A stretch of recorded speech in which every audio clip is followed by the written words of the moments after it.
Well, the San Francisco 49ers fired Mike Singletary, and some of you are saying it's about time.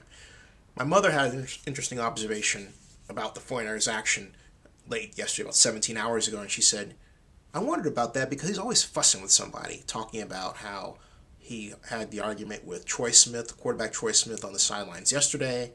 Then before that, Alex Smith on Monday Night Football when the 49ers played the Saints earlier this season.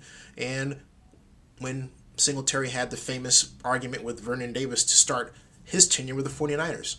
And Mike has to understand for himself that it's not confronting the players. His job as head coach is to be CEO, not to be head pugilist.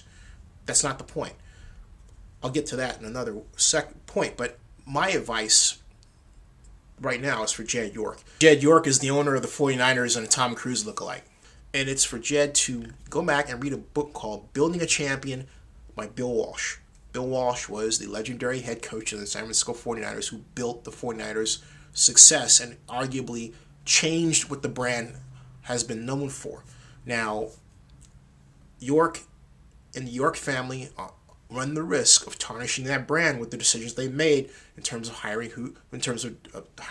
the people who run the organization, the head coach and the general manager. They've got to change.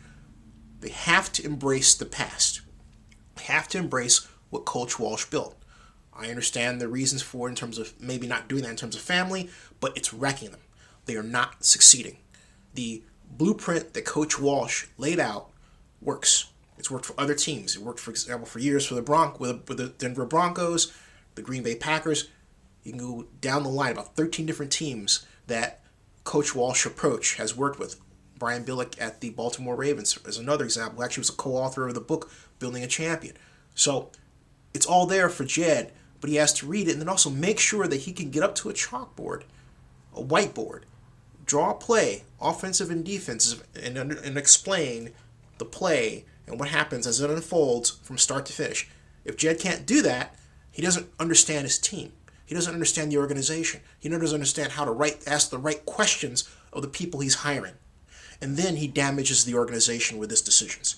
So the first thing that Jed needs to do is go out and read from cover to cover Building a Champion before he hires that general manager. And in my next video, I will explain who I say that general manager should be and why.